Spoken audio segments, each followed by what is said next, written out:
Right, so it's Wednesday today. Had my nerve specialist appointment yesterday. Didn't get the greatest news. I'm having to have a third op so he can explore the nerve. He said that he might have to graft the nerve. And if he does have to graft the nerve, it's a really hard nerve to graft, so there's not a massive chance of success. My mum, being an orthopaedic surgeon, she luckily knows a lot of people in the profession, and she knows the guys who have worked under and worked with this surgeon, and apparently he's completely mad, but he's completely brilliant at the same time. So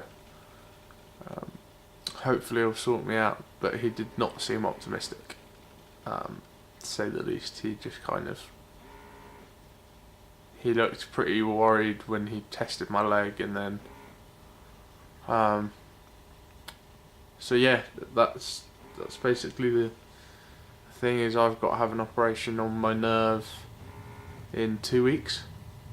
And now the reason it's in 2 weeks is because the incision on my leg hasn't actually healed yet from the first op, and you would have thought after 3 weeks it would, but apparently sometimes that can happen. So yeah, it's not the best news in the world, but at least it's something, and they can, go have a look. I was in such a bad mood when I got back yesterday. And last night I was in agony. Well, this morning really. It's no longer itchy on my leg. It's now like full on burning. It feels like someone's taken a blowtorch to my leg. It is excruciatingly painful. But luckily managed to get the game ready on, and then take some morphine this morning. But like, Mum hasn't gone to work because I was in so much pain this morning. She didn't want to leave me on my own, because obviously it's quite hard for me to get up and go and get stuff if I need it. So her and Dad's taking the shift tomorrow effectively to take the whole day off work, because this pain is just unbelievable. I've never felt anything like it. It's more painful than when I actually did the injury. It's just absolute agony. And what's worse is I don't really know what's causing it. But we've got to push through. Managed to at least get 4 hours this morning. I took some morphine, which seemed to help a little bit, and then obviously the game ready being on helped a little bit as well. So but I was like shaking. I was in so much pain. And Jess, my girlfriend, was looking very worried and didn't really know what to do, because I was just kind of sitting there, kind of moaning and shaking because I was in so much pain. So yeah, that's not good. It's another thing that I've got to deal with, but trying to stay positive for this. So it is what it is, and we've got to kind of take it and move forwards with it. So hopefully I'll be able to get some different painkillers that deal directly with what's happened to my leg, because my mum has been on the phone to some of her colleagues to try and get some of that sorted. Now, yeah, I think a lot of people are going to find it weird that I'm using my mum so much in this situation, but my mum is an orthopaedic surgeon. And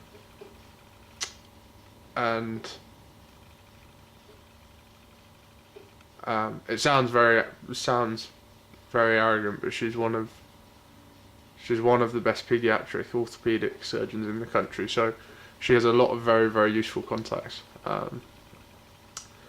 that she that she can kind of tap into and get points of view from. So that's what she's been doing. So that is why she's so involved. If it wasn't such a serious injury, obviously I'd be dealing with it on my own because I'm an adult. But I figure if we've got the resources, might as well use them. Yeah. Just trying to push through these days now. Partial weight bearing next week, which I'm really looking forward to. Yeah. Six Nations this weekend. Really looking forward to that again.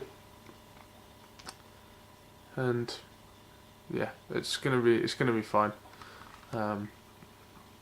Although it does mean I'm gonna have another massive scar because he's got a cut open a different part of my leg.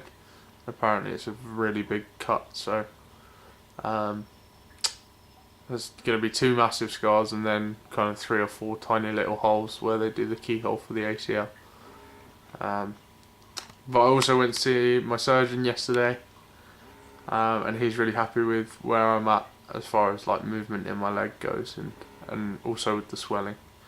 My leg has kind of re-swelled again a little bit over the past couple of days, but I think that can happen when you kind of overuse it. I've been up and about quite a lot, which is good for, I suppose, my mentality, but it's not necessarily so good for the muscles. It's kind of what's really key with a lot of this is rest. You know, you can do all the physio in the world, but if you're doing the physio and then walking around all the time or moving all the time, you don't give your body a chance to rest. You don't give your muscles a chance to relax and heal, because every time you use your muscles, you're tearing little bits of the fibres, and then give your muscles chance to rest and they can kind of heal up again.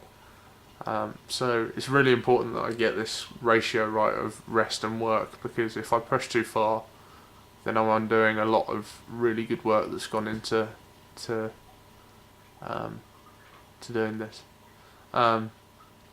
I think the most frustrating thing at the moment is the most important part of this injury is the nerve, and it doesn't matter how much work I do, it will not affect the nerve. The nerve is completely out of my control, which is really frustrating, because when when I'm putting in the amount of work that I am, you want to see return on it, and obviously I've seen a little bit of return as far as my movement in my leg goes, but the most important thing is the nerve, and that hasn't improved at all. So it's trying to get my head around that and trying to stick with doing the exercises. Yesterday was hard because we were out a lot, but I managed to get 3 lots of exercises done in in the morning, before I went to the nerve specialist and then the surgeon. So also had really good Thai food last night to kind of cheer me up. And I'm really lucky because I've got amazing people around me and amazing friends who are sending me lots of like really positive messages. So thank you if you're one of those people, because it really does keep me going. And sorry if I don't reply. Like yesterday, I know I didn't reply to a couple of people, and it's probably because I was just in a bad mood. Like sometimes I think when you're in a bad mood, you almost don't want to hear people being like, "Oh, come on, stick with it. We're so proud of you," kind of thing. Which sounds really ungrateful, but I think it's just the mood that your head gets put in. So, and then I wake up the next day and it actually has pushed me. It's really motivated me. So, it's really nice to have these people around me and these friends who are kind of staying in touch and keeping me going. So yeah, I'm very, very lucky with who I've got. So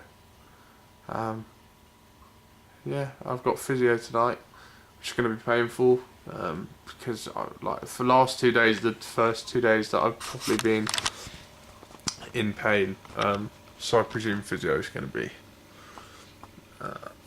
pretty agonising.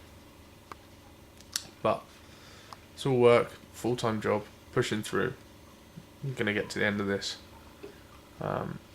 come back better, and a bit stronger, a bit leaner. I'm going to use this all as a positive, use it all as a motivation to do other stuff. So yeah, I will catch you tomorrow.